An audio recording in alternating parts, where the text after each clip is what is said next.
Marami nagtatanong, sobrang hirap pa mag-college, sobrang hirap pa mag-engineering. Yung mga ganitong score po ba sa engineering is normal? Or kapag nakakuha pa ng ganitong score sa engineering, dapat ba malungkot ka na or mawala ka na ng pag-asa sa buhay? Sinasabi ko sa inyo yung mga ganyang score normal.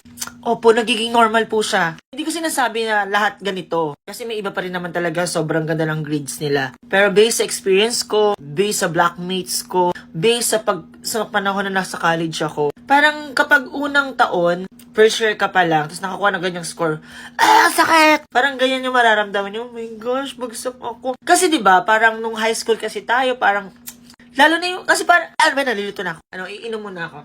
Ay, hindi, lalagyan ko muna ito ng collagen. Lalagyan muna natin siya ng collagen para maging fresh pa rin po tayo. So, lagyan ko muna siya ng collagen para fresh.